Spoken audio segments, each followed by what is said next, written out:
are you doing? Today we're watching the Camp Block movies, Camp Block and Camp Block 2 The Final Jam. I am doing this because I've been meaning to do like a video like this for a while because I really enjoy doing watching my calendar series that I did last year. I enjoyed like doing those kind of like movie reactions, but I stopped that because I just wasn't enjoying the movies I was watching, and I don't like the fact that I couldn't pick what I wanted to do. But ever since then, I've been trying to find a way to like still continue that while still having fun, and I decided that I'm just gonna be rewatching movies. We'll see how the series goes. We're starting with Camp Block and Camp Block 2 because you're seeing it on Sunday, hopefully, if I get my shit together. And on Wednesday, the first episode of High School Musical, the musical, the series, season 3 drops. And that season is supposed to be like a mix of Camp Block and Frozen songs. So I desperately want to rewatch those two movies, the first two Camp Block movies, to prepare for this season. And I thought it would make a fun video as well. So we're gonna be watching Camp Block together, and I hope you enjoy.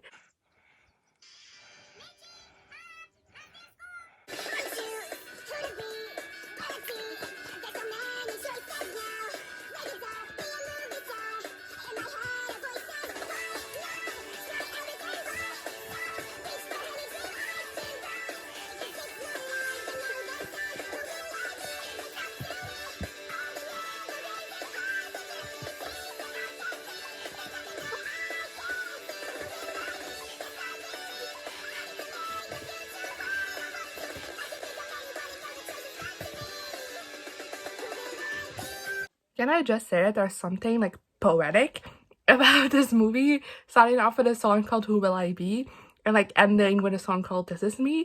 Like, you know, it's not the actual end, like the last song is We Walk, but like the last like Mitchie song is This Is Me, while like the first one is Who Will I Be. Just, I never thought of it that way, but like it's very poetic.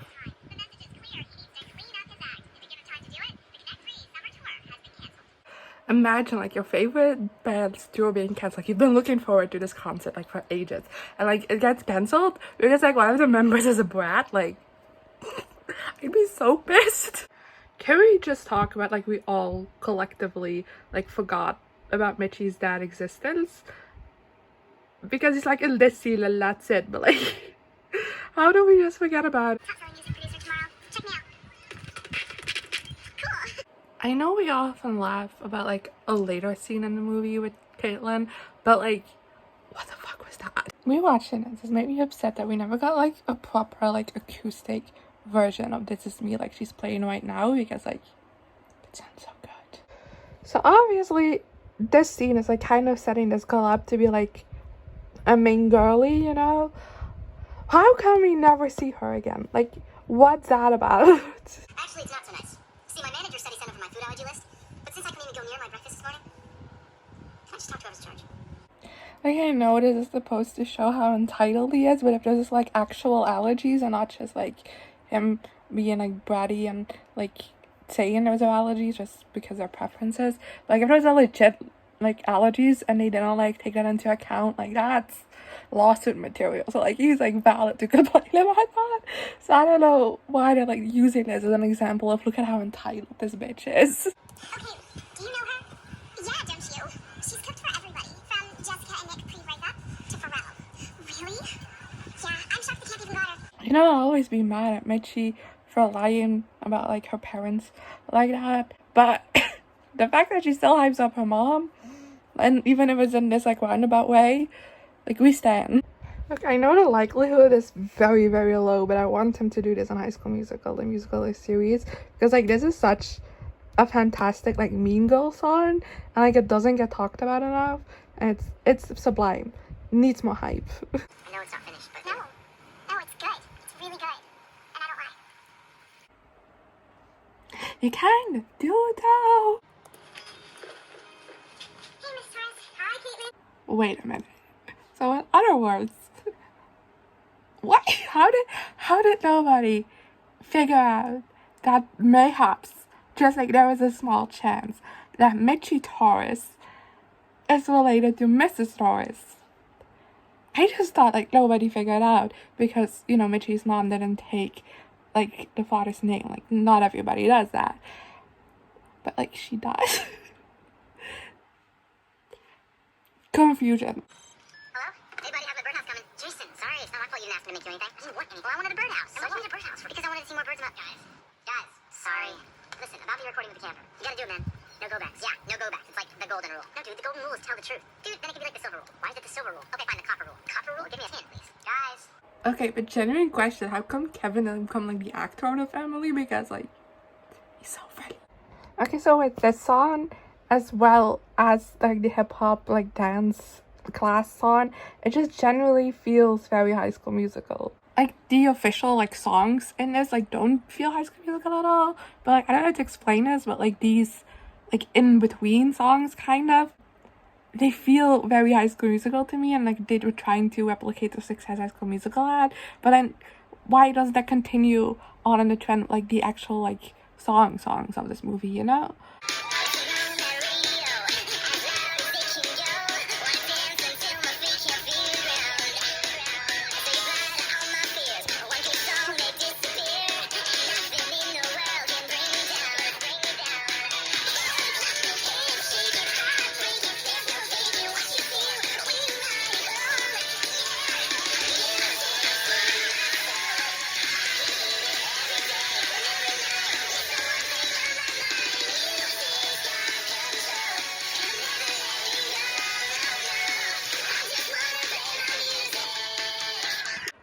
I just need to say that's my favorite Camp Rock song, just like in general from both movies. Love it so much, and it's so underrated. Like, not a lot of people love this one. It's so good. But at least I'm not a big fat liar. Come on, guys. Mitchie has dishes to do. Let's go. The thing I love about this scene is that even though like it's very established from the beginning of the movie that the only thing that matters in camp is like the glitz and the glamour, which is why Tess is like Miss Popular. But what I like with this scene is that it shows that like nobody actually cares about what her mom does except Tess. Like, she's the only one that kind of like talks down upon Mitchie and her mom because of the job. Everyone is just like genuinely hurt and upset because they thought she was their friend, and the fact that she lied to them. I like that. I like how that's obvious, even though like that's not said like verbatimly, like it's not said like literally, but like it is so obvious from like how these characters reacted. Like, nobody gives a shit, and if she was honest from the beginning, like she would have still have made the same friends, which I really like. Can I just say that this scene like had me convinced as a child that this meant that Tess was gonna sing This Is Me at the final jam, and I still think it's a shame that she didn't, because that would have been a plot twist. Say about who or what you are. I'm not just saying it because I'm your mom. Okay, I admit I'm a little bit biased, but it is so true. You are talented. Your music speaks to people. People want to listen to you, and it is not just me and your dad.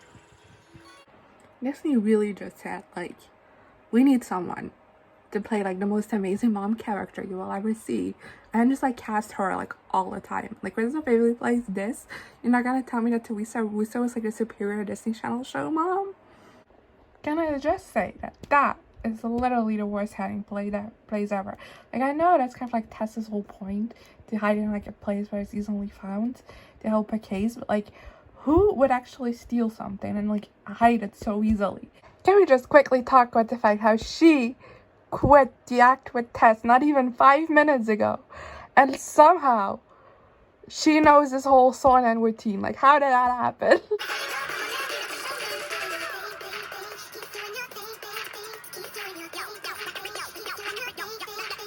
I can't believe like they made a whole storyline in Hannah Montana that she like couldn't sing. Like, I'm also rewatching Hannah Montana at the moment, by the way, because she kills this song. I love this song just so much in general, but like she kills it. You know what I always will think is impressive about this performance? Like, last minute, two very integral parts to this performance like pull out. Yet somehow this performance goes absolutely excellent until like she gets distracted and notices that her mom is off on the phone instead of watching her. Like, that's when things go awry. Like, I would have expected us to have gone way earlier, considering, like I said before, two very integral parts left last minute. Okay, so I have a lot to say about this. First of all, I absolutely adore this performance. I think this is an amazing song, and it definitely deserved to win the final jam. But thematically this song is so familiar, like similar to This Is Me, that I think it's strange that they even put this in. And secondly, this, like I said, rightful winner of the final jam. How is she not in the second movie? Like, probably something with the actress, but like they just quickly mentioned that she like recorded a duet with Shane, that's his name, in the second movie, and like after that we see nothing of her ever again. Okay, so my movie watching got a bit interrupted. So I am returning at a later hour, but you want to talk about like ill-titled bratty things that Shane has done? Well, inserting yourself in the middle of some other girl's song. Like, I know this is an epic moment, it's a cute moment, we all love it, it's iconic, but like, can you imagine you being on stage to sing like your own written song, and like it's the first time you're on a stage and you worked so hard in it together with your best friend, and then all of a sudden like this random pop star just starts singing like a different song, like he starts singing his own song? I would cry. Like, I would genuinely run out of stage and cry. I would not like that. Okay, I lied earlier. This scene also has the dad in it. I know we barely see him, but he's also there. I know it said in the beginning he was only in the beginning of the movie, but he's also in this. I just completely forgot.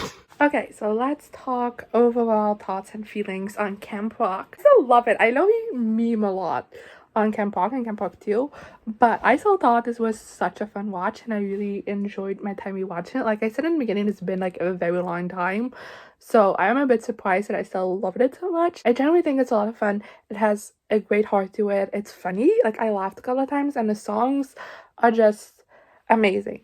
We stand. So yeah, I'm still a really big fan of this movie. Also, because I'm doing this as kind of a tie-in to High School Musical, the musical, the series season 3, I'm gonna make like guesses on which songs I want to see in the show. I don't think any of these songs will actually make it in the show, because I don't know how big of a part Camp Rock is gonna play in this season. But if I were to guess, I think like realistically the only song from this movie that would probably make it in is This Is Me. And if I'm being honest, I don't want it. Like, it's been overdone. It is iconic. I love the song, but like I feel like there's so much more like underrated gems in this movie. I think We Walk would be cool because it is like only group number in this movie, because this movie is like mainly solo songs. There isn't a lot of like duets or group numbers, so I think We Walk might make it.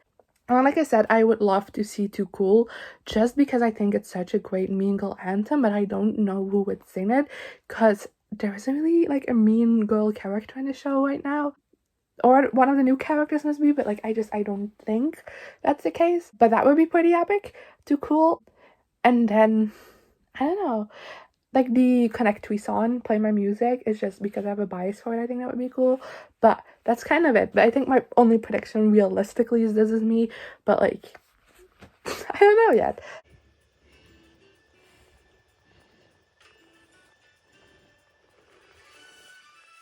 Okay, wait, she's in this movie? Since when? I generally have no memory of her being in this.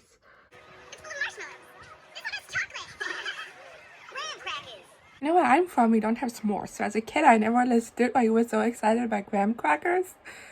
Now I understand. It's the ingredients to make s'mores. But like, also, it's so weird. Okay, so like, quick thing. The junior walkers are like a big part of this movie. Mainly with Kevin's character. But like, they didn't exist in the first one. Like, in the first one, like, every single camper we see, like, in the background and stuff, it's like a full-on teenager. Where do these junior camper come from? You know what I think is strange is that like everybody keeps saying like, oh, you just like invented this camp to like ruin Camp Rock, like to do something against Brown. But like also at the same time, like, yeah, okay, there's a valid reason in there, because like why else would he invite like all of the Camp Rock staff and like campers to his camp? Like, there's no reason for that except just like showing off how cool it is here and like come here instead. But like also at the same time, I don't think like the camp was like invented to like, you know, ruin Camp Rock. I think it was mostly like, you know, he is like the head of a record label, like, you know, those people, like, they only care about one thing, and that's like finding people they can earn money on. So like it makes sense for them to have like a camp. Okay, so Nick is pretty far back in the crowd. Like, how did that fly so far? I don't believe it. I'm really sorry about that. Oh, it's all good. I'm totally fine. Just had to catch it for you. Well, it's always kind of been my lucky charm. Also, how the fuck did she see that it went to him? Like, we've are at like an age where like a lot of celebrity has lost like their jewelry doing a concert, and like they never even noticed that it's gone until like after the concert. So like, how did she like even see where it went? Like, how did she see exactly like, oh, it hit that person? Because like I said, he wasn't on the front row. He was like he was like in the middle of like the audience, and like the audience was like pretty big. So like, how did she see that it hit him exactly? Like, she might have seen like the general area where it landed, but like, I don't believe that she saw it like landed on him. Like, so far this movie is like so different from the first one, because like just in its musical moments, because in the first one the only songs used are either like backings, like songs in the background when montages are happening, or actual performances. Like, this isn't an actual performance. It's just like there is a term for it, I don't know, but it's like a musicaling, you know? It's just singing instead of talking to progress the plot. This is an actual performance in universe, you know what I mean? He finally got his birdhouse. Richie, I just rolled 100 pounds of raw hamburger all by myself. I told you, honey, I needed help. No, that's impossible. I know for a fact that I scheduled absolutely nobody. I'm so sorry. What's going on? Genuine question, why is Mitchie even in charge of this? Like, I love the whole like using all the campers as like camp council was like her ID, but like, isn't the whole like scheduling thing like Brown's entire job? Like, why is Mitchie doing this? Okay, well, like, why are we made to believe that like Nate like basically spying on Dana is supposed to be cute? Like, that's so creepy. Like, what the fuck? Well, how about a worldwide audience? What if we put this little competition on TV? Have the public decide who's really the best. Okay, which television channel would actually do that? Like, can you imagine just like a random like competition between two random camps somewhere? I mean, Camp Star technically is like a camp, it's like a record label, so maybe that makes sense. But like, what the fuck?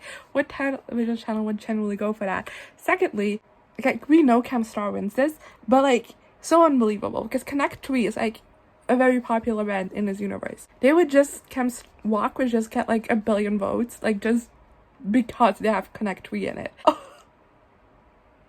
Like, not even based on like actual like talent and like who's best and whatever. Just because they have the Connect 3, they would like get such an influx of votes. Can I just say that Mitchie's being such a bitch? Like, she doesn't care about anyone. Or and she does care about one thing, and that's the competition. Like, but like, for the rest, she doesn't care about anyone or anything.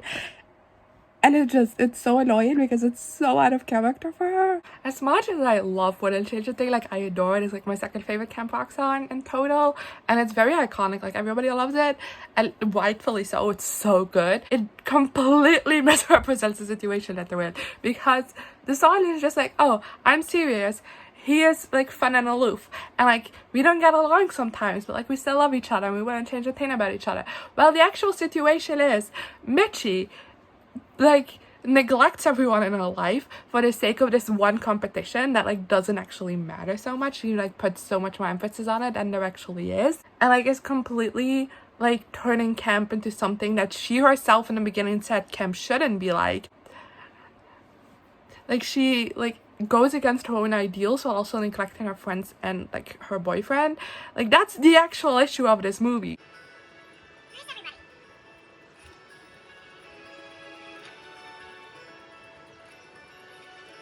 Wouldn't it be like the funniest thing if everyone just like up and left? I was like, fuck this bitch, we're out. This is not what we signed up for. That would be hilarious.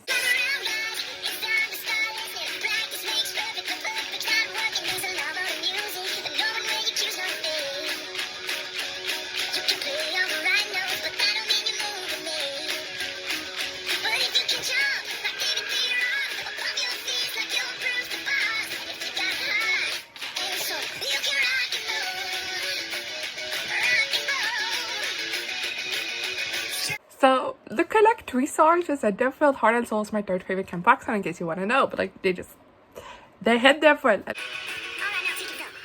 Now I need the spotlight to hit me right here, as the crowd starts to cheer. I need the fan to blow right through my rock star hair. Right here. I was a lit girl growing up, not anymore, but like, I used to be when I was younger, but that part always hit different. Always. You're exactly like every other teenage boy in the world. Have you ever told me anything about yourself? You know, other than you like canoeing?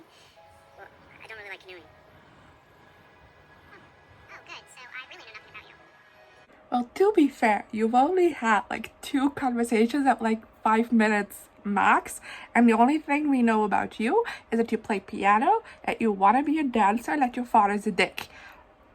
So that's not much either. Good at wasting time. Think lyrics need to rhyme, and you're not asking, but I'm trying to grow a mustache. I eat cheese, only on pizza, please. And sometimes on a homemade quesadilla. Otherwise, it smells like feet to me, and I really like it when the moon looks like a toenail, and I love it when you say my name.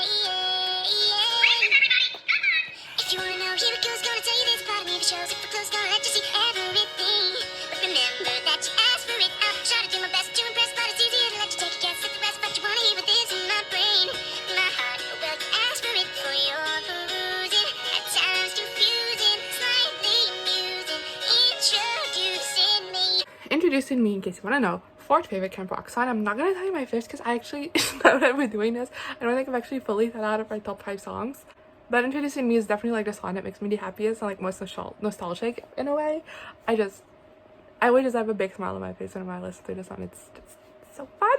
Look, you can say about Camp Star all that you want, but like this definitely was the superior performance. Like, come on. Look, I think it's obvious by now that I absolutely love the Camp Rock 2 soundtrack. I generally think it's one of the best DCOM soundtracks out there. However, this song, so forgettable. I don't think I've ever listened to this song outside of the scope of watching a movie. And I've listened to the soundtrack so many times. I always forget this exists. So why is this like the big, this is supposed to be the big moment? It felt so flat. Okay, so forget what I said earlier. This is a song, definitely number 5 favorite Camp Rock song. I forgot how emotional that scene makes me. Okay, so I just finished Camp Rock 2 in case it wasn't obvious. I like this, but I have so many issues with it. Because as I mentioned a little bit before about how Mitchie acts like a lot out of character, but I feel like she isn't the only character, just that her character changes like serve the plot more, so it's like easier to talk about it. But like Shane also completely doesn't act like himself.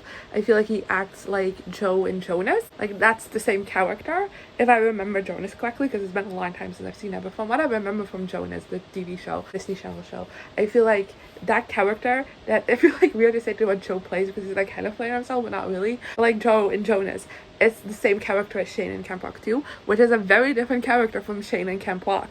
And I feel like, honestly, if I'm being honest, I feel like Mitchie and Shane's personalities should have swapped in this movie, and it would have like helped so much, because I feel like this movie was made by someone who didn't watch the first one. We just got like a quick rundown of the plot.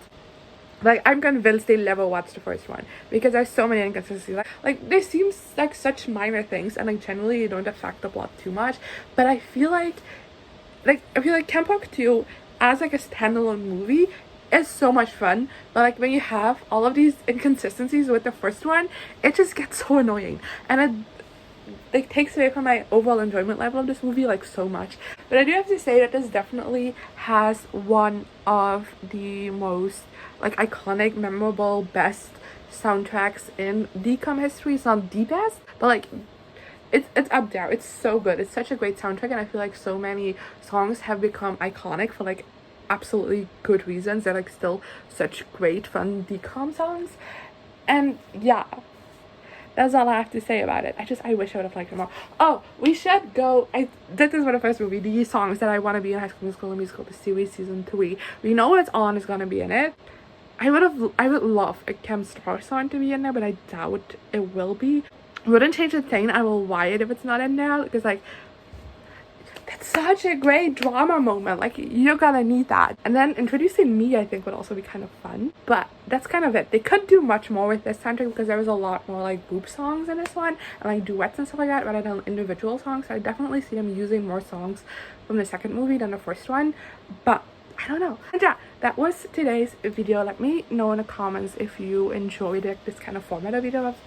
It's new, and I'm trying things out, so let me know if you enjoy it, and I guess I'll see you guys next time. Good. Here I am again, the same old situation. Why does the God thing have to be so complicated?